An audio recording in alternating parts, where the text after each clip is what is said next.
Hello, friends. I come to you with not the happiest day or news.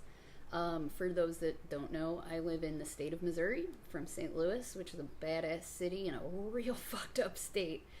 Um, Today, at the early hours of the morning, like, they had a hearing at like 4 in the fucking morning. Like, really?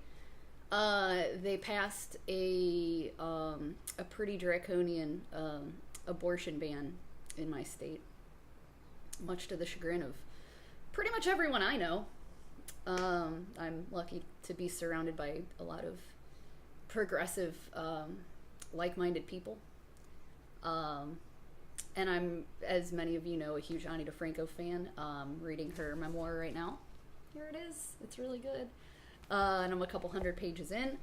And I've read through the part, I read it a few days ago actually, where she talks about her abortions, and having her children, and patriarchy and feminism and all of those things that are interconnected. And so it's something I've been thinking about a lot with these laws going on, not just in my state, Alabama, Georgia, all these places that are trying to pass these horribly oppressive laws governing our bodies. It's fucking crazy.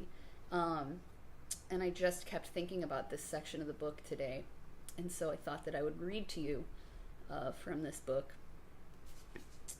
the section that she talks about all this stuff. So for those of you who would like to read along at home, it's page 128 of Ani DiFranco's memoir, which is called No Walls in the Recurring Dream, in case you're wondering. And this section is called Once More with Feeling, which, by the way, great reference. Here we go. To my children, whom I signed for at a time when I would have signed anything. That's what Adrienne Rich said when Orion and I went to see her give a reading uptown one night. Those words followed me home. Mother Nature insists on wanton procreation, and Mother Nature and society together collude to ensure that only females are held accountable. Only females are shamed for sexual activity outside of wedlock. Only females are condemned for unwanted pregnancies. Girl, true. Nature pushes in a female's door and insists that she feed its relentless pursuit for immortality. It pursues her ravenously from within and without her skin. Does patriarchal culture really imagine she should be some sort of self-taught Jedi at any age, prepared for a sudden sword fight and a daring escape? Ready to stand as one individual against all the forces of the living, breathing, physical, chemical, mammalian reality? Nothing could be sillier. As a female, should you not be a self-taught Jedi and find yourself with an unwanted pregnancy, society has a ready-made verdict for you. You are a slut who forces others to suffer for your carelessness and stupidity. You are a bad girl, a fallen woman, an irresponsible and cheap human being. Patriarchal culture will spin a force that is bigger than all of us into your own personal character flaw, and your mistake will be your own. Oh, and because of this mistake, your life is no longer rightfully yours. Having an abortion will make you a thief at best, walking around in a stolen life. It is ludicrous to me that I was thrust into the world with a reproductive system, not really knowing anything about the intentions it had for me, the methods it would use, the challenges I could expect. Waterfront School's sex ed class in the 9th grade was a charming effort, but didn't really count. We all knew where babies come from. The vast arena of feminine knowledge and wisdom that lay beyond that, I would have to discover for myself over the course of the next 30 years. I had to reinvent the goddamn wheel. I'm only really getting a handle on my relationship with my reproductive system now, on the brink of menopause. Where were all these tools when I was building my life? Finding myself with another unwanted pregnancy at the age of 20, I returned to Buffalo to have another abortion. I was administered some kind of gas and remember muttering things on my way from and back to full consciousness. I was mortified at this. What did I say? The very next night I was on stage in a whole other town, playing guitar with a dull ache in my gut where my tissues had been sucked from me. I had already committed Lucille Clifton's Lost Baby poem to heart, and I cried while I recited it. I cried secretly behind my singing. I had experienced a physical and emotional upheaval, and again, the trauma was compounded by the shaming and condemnation. I shared lots of things with the audience that night, but fear of more shame and condemnation kept me from sharing the one biggest thing. Here's the truth. I have had 2 abortions. I have borne 2 children. I think I had an early miscarriage once, and of course, I've had more periods than I care to count. From experience, here's what I know to be true. Life does not begin at conception. It begins before. It is written in patriarchal texts that the man carries the seed and that he sows it in the world. But that's more of that classical patriarchal flip of the script, if you ask me. It's not the man who carries the seed. It's woman. The human ovum, by far the largest cell in a human body, is the seed of a person. In every seed, even before fertilization, there resides a powerful dream. It is the dream of becoming. Seeds are, by their very nature, full of hope and longing. They are very much alive. Every girl baby is born with a basket of tender seeds. Her birth is fractal, her being is fractal, and from there stems the revolutionary consciousness that feminism, at its best, can offer the world. Only in relationship with one another do we actually exist. Autonomy is an illusion. Your blood is my blood. My body is your body. Such is the lived truth of the mother.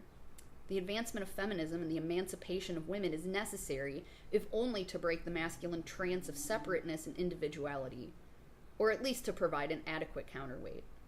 As a female, you can claim your individuality, but also there is the macro experience, which I will call being a part of the Great Mother Spirit, which you cannot opt out of. Even should you choose not to personally reproduce, there are still sacrifices to be made. The first of which is that, when you become a woman, you will be asked to start letting go of your seeds. You will be asked to serve the cause of life by participating in its brutal inner mechanisms of natural selection and death. The death of each unfertilized ovum, in the days prior to menstruation, is also the death of a potential human being.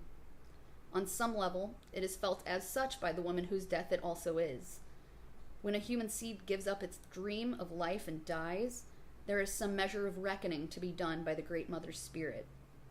If, in this moment, you are she, the everyday cell death that is a function of growth and beinghood can magnify in your heart to a scale that feels unbearable.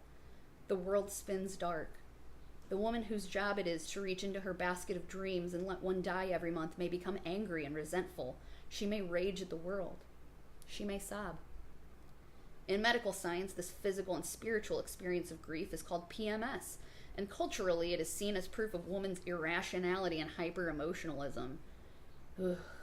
In truth, I think it is more a function of our collective misunderstanding of the whole phenomenon, which is crazy-making, girl. It is the default setting of disrespect and disregard, or seeking to pathologize and control the feminine experience that becomes maddening. There is difficulty in the menstrual cycle, yes, even darkness. But if we could collectively comprehend it enough to depersonalize it, I believe it would make a lot more sense to us all. How could the miracle of creation not come at an equally profound cost? A cost not simply exacted in one seismic moment of childbirth, a cost not even exacted just from women. We should have respect for the Great Mother Spirit. Even as rumbling storm clouds and lightning move through her mortal servants, we should listen closely to the messages her servants bring back from the fire. We should respect the grief and the suffering, for they are inherent to the fires of creation. They are the handmaidens of renewal. Sidebar here. Interesting use of the word handmaidens, am I right? Shit. Whew. Watch the woman who holds a seed's hand as it rides a roller coaster from high hopes and an unbridled lust for existence, down the dizzying dive of the fallopian tubes, to abandonment, rejection, and death in the womb. 1 minute, that woman is ovulating and irresistible, exuding all the force and beauty of life itself, and the next she is twisted around her bitterness. But how could she not rage at the world when all of nature is using her eyes to cry? Afterwards, she will bleed and shed the loss and disappointment, and the process will begin again. She will reopen herself again and again to the dream of becoming. With or without cultural conformation, this is the reality women live every day. Every fucking day. Some seeds give up their dream and reintegrate into the cosmos easier than others. Maybe they weren't convinced about the whole undertaking to begin with. Others can drive you horny toads with their willfulness and then slay you with their disappointment when they get shit-canned. The fertilized ovum that dies in an abortion is a seed that managed to get a little further along. They really thought it had it this time. but one abundant rain of spermatozoa does not a whole human being make. Making a full-fledged human being is actually a long, complicated, and arduous process, not an instant miracle from God. The seed of a tree falls from the safety of its branch onto concrete. Another finds ground, but there is no rain. Another is chewed up and eaten by an animal. Another is so lucky as to sprout, but then is thwarted under a falling log. None of these things is a tree. The seedlings of animals, including humans, are no less voluminous and their deaths no more tragic. This process of selection is repeated naturally and necessarily for every actualized human being, as for every mighty oak. For every tree in the forest, there are thousands of tree dreams deferred. To pull out the hearse and have a funeral for every aborted fetus is indicative of man's will towards exceptionality, his quest for superiority and master over all other beings, including women. Until a human fetus is viable and can live and breathe in the world, it is a thing synonymous with woman, just as the walnut is part of the walnut tree. I know I'm working this tree metaphor a little hard here, but seriously, it's just so damn simple. The woman is the tree, dude. I love that line. The woman is the tree, dude. Dude. Her branches have been waving and waving all this time, shouting, "Up here!" while the patriarchal gaze looks right past her, unseeing, and projects its ego like a laser into her gut. War is mass murder. Capital punishment is murder. Murder is murder. Abortion is part of the eternal process of natural selection, one that women have been engaging in since long before medical science came along to offer any compensation for the entrapments of the modern social design. When a woman chooses whether or not to reproduce, the earth itself is choosing. With or without confirmation from man, this is the reality that the earth lives every day. I used to periodically count the ages that my first two children would have been if they had entered the world as such. It wasn't that I was wistful that maybe I should have born children at 18 and 20 years old. Not at all. More than I was in awe that the life inside me had the power to overtake me at any moment and jump from my clutches into the hands of another. It was an exercise in the terrifying math of the near miss. Your life as you envisioned it could have effectively ended 3, 5, 10 years ago. Just imagine. What kind of shell of your former dreams would you be now? And now, having happily carried 2 children to term, I can also tell you this about pregnancy. At first, it is something that happens to you. Then it becomes something you do. Then, many months after that, it becomes a relationship between you and someone else.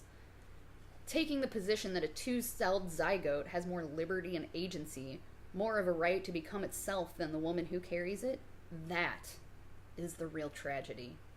The real murder.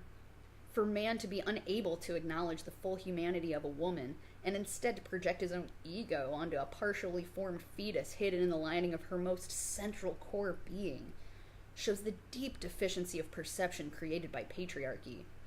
Only in a world so thoroughly immersed in patriarchy would this whole farce of enforced reproduction, or enforced sterilization, even be possible. Men dictating to women when and how they shall give birth is treason. Granted, another woman might have a totally different relationship with her basket of seeds than I do. She might have lived it all differently, and her truth will be equally true. Contextual thinking is another hallmark of feminism. There really are no absolutes. Another woman might feel so much compassion for each tiny little green shoot that she might immediately and eternally scratch abortion off her list of remote possibilities. This seems entirely understandable and sweet to me. I respect maternal nature in all its forms. Women make these calls based on so many things that men can only begin to speculate about. Every situation is unique and every woman is right when she decides what is right for herself. At the core of a belief in reproductive freedom is an affirmation of diversity. The right to our human diversity, more than the right to privacy, is what we're really talking about when we talk about the freedom of choice. Like religious freedom and the freedom of speech, reproductive freedom in America should be understood as a fundamental right of reasonable people to be different from one another and to understand things differently. Our freedom to have differences of opinion and perception and to be allowed to live and express those perceptions is at the supposed core of the American state. Reproductive freedom must be understood as a civil right. Meanwhile, each and every aborted seed is simply hurled back into the infinite field of possibility, death not being an ending but a life process. The first law of thermodynamics, one of the classical properties of our earthly existence, is that energy cannot be created or destroyed. Why should humans be different? Where does the dream of life go when it is unable to manifest into a particularly temporary and finite human form? It goes somewhere else. It goes into another wanted, welcome, and supported form. It moves to the left and to the right and becomes that dragonfly, that mountain, that happy, cherished baby right there. Trust, woman, and fear not. All of consciousness is manifesting, no matter who gives birth to what. And then she has her poem, as many of you Ani files may remember, called The Slant. And so I'm going to end it with that. So here we go. Here's a poem by Ani DiFranco called The Slant. A building settling around me, my figure, female framed crookedly in the threshold of the room, doors scraping floorboards with every opening, carving a rough history of bedroom scenes, the plot hard to follow, the text obscured, in the folds of sheets slowly gathering the stains of seasons spent lying there, red and brown like leaves fallen, the colors of an eternal cycle, fading with the wash cycle and the rinse cycle, again an unfamiliar smell like my name misspelled or misspoken, a cycle broken.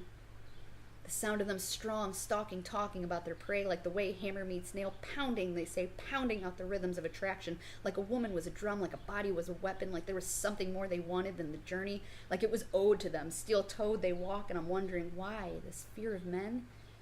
Maybe it's because I'm hungry, and like a baby I'm dependent on them to feed me. I am a work in progress, dressed in the fabric of a world unfolding, offering me intricate patterns of questions, rhythms that never come clean, and strengths that you still haven't seen. Please, please, my friends, write to your Congress people, write to your governor, protest, hold signs, scream, shout your abortion, do whatever the fuck it takes. Please. This is important. This isn't just us. This isn't just women. It isn't just Missouri or Alabama or Georgia. It's all of us as Americans, as human beings. This is about fundamental rights, bodily autonomy, so many things. So please contact your representatives. Do whatever you can. Please get the fuck up and use your voice. And thank you for listening.